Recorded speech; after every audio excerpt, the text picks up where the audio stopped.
America के धरती से जोहार दोस्तों। अमेरिका आने का सबसे आसान तरीका क्या है? यहाँ अमेरिका में सेटल होने का। क्या गरीब लोग अमेरिका आ सकते हैं? क्या अमेरिका आने के लिए एकदम फर्राटेदार अंग्रेजी बोलना ज़रूरी होता है? तो इन्हीं चीज़ों के बारे में आज की वीडियो में बताऊंगा। अगर आप अमेरिका आने में इंटरेस्टेड हैं और इन चीज़ों के बारे में जानना चाहते हैं तो आज की वीडियो को आखिरी तक देखते रहना दोस्तों। वैसे यहाँ पर अमेरिका में जिस शहर में मैं रहता हूँ बॉस्टन में, यहाँ पर 4-5 दिनों से बारिश हो रही है तो वीडियो बनाना मुश्किल होता है और मैं बाहर में ही चल के वीडियो बनाता हूँ। तो अभी अगले कुछ हफ्तों तक ऐसे ही मौसम रहेगा और फिलहाल इस इलाके में ठंड भी शुरू हो चुकी है, कड़ाके की ठंड। तो मैं चलता हूँ घर के अंदर, फिर आपको जानकारी देता हूँ।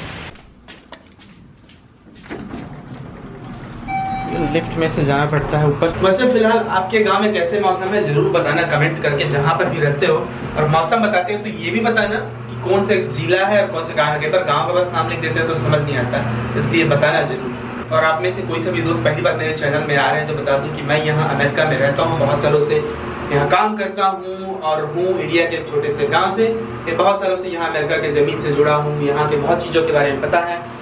और फिलहाल जो भी छोटे शहर छोटे गांव के लोग हैं उनके मार्गदर्शन के लिए यहाँ अमेरिका के वीज़ा के बारे में, अमेरिका में जॉब्स, एजुकेशन की अपॉर्चुनिटीज़ के बारे में छोटा छोटा वीडियो बनाते रहता हूँ। तो वेलकम टू माई चैनल। चलिए सीधा टॉपिक पे आते हैं। टॉपिक पे आगे बढ़ने से पहले बता दूं दोस्तों आप लोगों को कि आप जब भी मुझे ईमेल करते हैं या कुछ भी सवाल पूछते हैं या कमेंट करते हैं यूट्यूब में, खासकर इंस्टाग्राम में अगर आप मुझे मैसेज करते हैं या ईमेल करते हैं, कुछ भी सवाल पूछते हैं, तो कोई भी सवाल छोटा बड़ा तो है नहीं, लेकिन जब आप ईमेल करते हैं ये बात आप नोट करके रख लेना।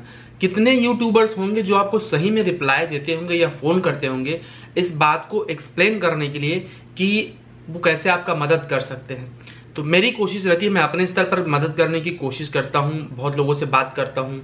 आपको लगता होगा कि मैं नहीं करता हूँ, लेकिन जिनको मैंने किया है शायद वो कमेंट कर दे तो अच्छा लगेगा, नहीं करेंगे तो भी कोई बात नहीं। एनीवे, मुझे या किसी भी यूट्यूबर को या कहीं पर भी ईमेल कर रहे हैं तो उनको अच्छा लगता है या वो मदद कर सकते हैं अगर आप उसको ठीक तरीके से लिखें। आप लिखते नहीं हैं तो किसी से रिक्वेस्ट करना एक बात होती है। अगर आपको कुछ चाहिए ना, जैसे आपको किसी चीज़ का जवाब चाहिए, उससे पूछना चाहिए ना कि ऑर्डर देना चाहिए उसको ना। तो ये अंतर समझना जरूरी होता है और फिर वो तय कर सकता है उसको जवाब देना है कि नहीं जवाब देना है। तो खैर, तो जब भी आप मुझे ईमेल करते हैं अपना सवाल स्पष्ट रूप से लिखा करें, इधर उधर की बात लिखना उसमें ज़रूरी नहीं है। और आखिर में अपना पूरा नाम, अपना फ़ोन नंबर, जो फ़ोन नंबर चालू है जिसमें लोग आपको फ़ोन कर सकते हो, वो ज़रूर छोड़ दिया करें, आज नहीं तो कल किसी न किसी दिन, ताकि जब भी समय मिले हम सीधा उस सवाल पे बात कर सके। आपके लिए हो सकता है कि आपको लगे सिर्फ 5 मिनट है, 10 मिनट है, लेकिन इतने सारे अगर लोग हैं तो फिर सबसे उतना समय दे पाना मुश्किल हो जाता है। इसलिए ज़रूरी होगा कि ऑन पॉइंट आप ये चीज़ें स्पष्ट रूप से करें। और मेरा इंस्टाग्राम, ईमेल का तो आईडी मैं दिए रहता हूँ हर यूट्यूब के वीडियो में। तो सबसे पहले बात कि क्या अमेरिका आने के लिए अंग्रेजी बोलना ज़रूरी होता है? अंग्रेजी कितना आना चाहिए, ये बहुत लोग पूछते रहते हैं। मैं हिंदी मीडियम स्कूल में पढ़ा था, मेरे जैसे हजारों और लाखों लोग हैं यहाँ पर जो अंग्रेजी मीडियम स्कूल में नहीं पढ़े थे। बहुत सारे ऐसे लोग हैं जो, जैसे कि बहुत सारे चाइनीज़ लोग हैं, वो यहाँ पर 40-50 साल से रह रहे हैं और अंग्रेजी का 2 शब्द भी नहीं बोलते हैं। वैसे ही बहुत सारे ऐसे डिपार्टमेंट होते हैं जैसे टेक्नोलॉजी का, ठीक है, कंप्यूटर से जुड़े लोग। जरूरी नहीं है कि आप फर्राटेदार अंग्रेजी बोले। और जाहिर सी बात है, डिपेंड करता है कि आप कौन से वीज़ा में यहाँ आ रहे हैं। अगर आप घूमने के लिए आ रहे हैं तो आपको अंग्रेजी आना बिल्कुल ज़रूरी नहीं है। अगर यहाँ जॉब करने के लिए आ रहे हैं तो डिपेंड करता है कौन से फील्ड में आप हो। अगर आप टेक्नोलॉजी से जुड़े हो, आपके पास कुछ स्किल है, तो बहुत दिन भर आपको बात नहीं करना होता है, तो आपको सिर्फ समझना, लिखना और पढ़ना आ जाए, बोलना जरूरी नहीं होता है। बोलना तो माहौल के कारण हम सीखते हैं ना, कि जहाँ पर जिस भाषा का माहौल हो आप सीख जाते हैं। अगर आप अमेरिका में 1 साल रहेंगे तो आपको धीरे धीरे खुद से आ जाएगी। अगर आपको लिखना पढ़ना आता है तो, नहीं आएगी तो भी कोई बात नहीं, सारा काम जो है आपको आना चाहिए, जो आपका काम होता है तो वो है। अगर आपका जॉब कस्टमर केयर का जॉब है कि आपको दिन भर कस्टमर से बात करना है, तब जाहिर सी बात है अंग्रेजी आपको आनी होगी, उतना अंग्रेजी जिससे वो आपको समझ सके। उनका एक्सेंट जरूरी नहीं है, एक्सेंट का डर खत्म करना जो बहुत बहुत जरूरी है। मैं खुद छोटे गांव से हूँ, मुझे पता है कि कई बार हम एक पूर्वाग्रह बना लेते हैं, एक सोच लेते हैं स्टेरियोटाइप की, वहाँ पर अमेरिका आने के लिए उनके जैसा बोलना जरूरी है। एक्सेंट होना बहुत कोई पावरफुल बात नहीं है, ठीक है। हम जिस धरती में पैदा होते हैं, जिस जगह में, वैसे ही हमारा एक्सेंट होता है। किसी दूसरे के एक्सेंट को कॉपी कर लेना एक आर्ट है, लेकिन वो होना जरूरी नहीं है। तो अंग्रेजी बोलना बिल्कुल अनिवार्य नहीं है, बिल्कुल जरूरी नहीं है। इस डर को आप खत्म कर दीजिए अपने दिमाग से। बारिश में चाय का मजा ही अलग है। दूसरी बात, क्या गरीब लोग अमेरिका आ सकते हैं? उसका सीधा जवाब है जी बिल्कुल हाँ आ सकते हैं। ऐसा नहीं है कि अभी के पहले क्या होता था कि अमीर लोगों के पास बस ये एक्सेस हुआ करता था कि उनका कनेक्शन हुआ करता था विदेशों में, लेकिन इंटरनेट की दुनिया ने एक अलग तरीके की क्रांति जोड़ी है मुझे लगता है कई चीज़ों से। छोटे छोटे जगह से लोग भी बहुत मेहनत करके पढ़ाई करके आ पाते हैं यहाँ पर।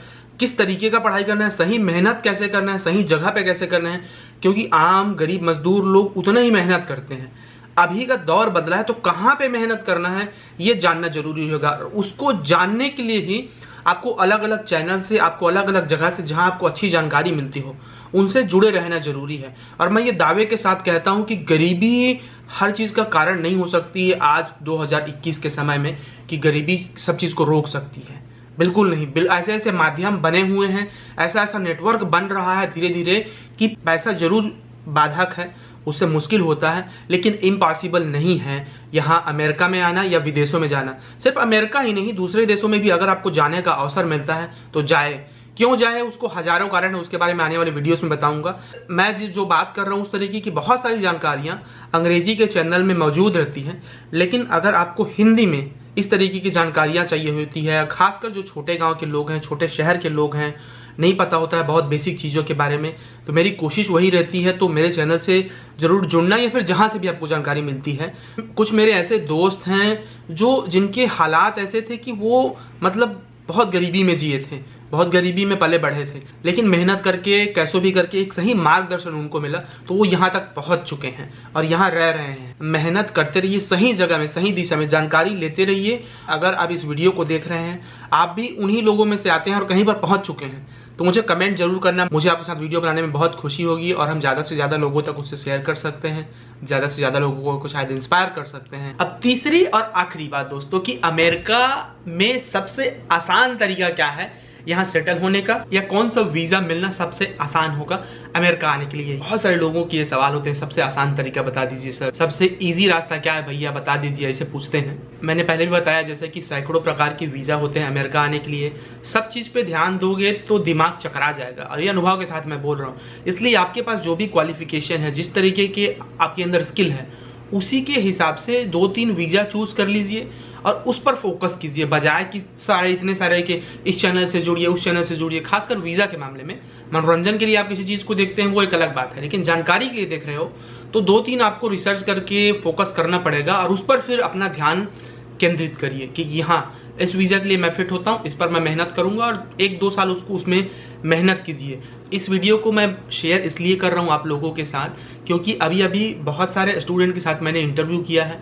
ऐसे स्टूडेंट जो बहुत गरीब परिवार से आते हैं, इंडिया से, मार्जिनलाइज कम्युनिटी से, माइनॉरिटी समुदाय से आते हैं, जिनको लोग ऐसे कह सकते थे कि ये कुछ नहीं कर सकता है, लेकिन उन्होंने किया है, पढ़ाई करके किया है, मेहनत करके किया है और यहाँ पर है।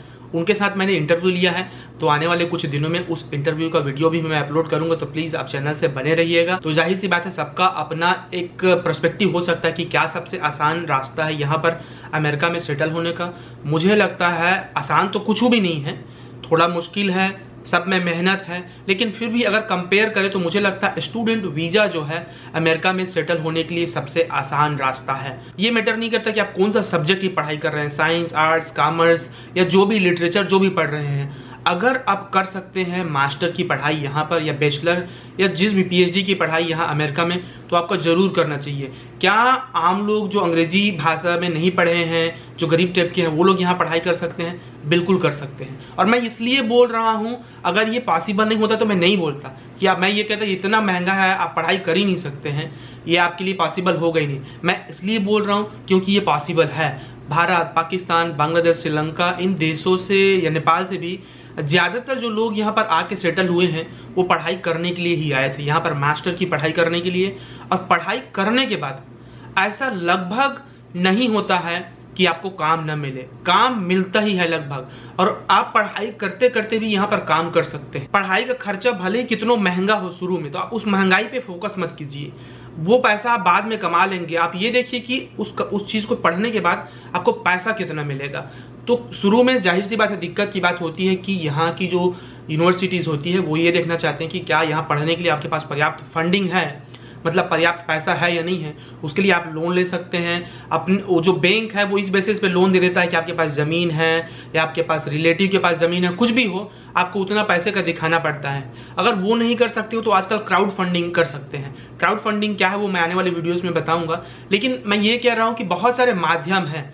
पढ़ाई में आप अगर अव्वल हैं, पढ़ाई में आपको लगता है कि आप अपने गरीबी से या किसी भी जातिगत या किसी तरीके के शोषण से निकलना है, तो ये एक बड़ा जरिया है, एक बड़ा माध्यम है। पढ़ाई जो है विदेशों में क्यों पढ़ना, उसका अपना एक महत्व है।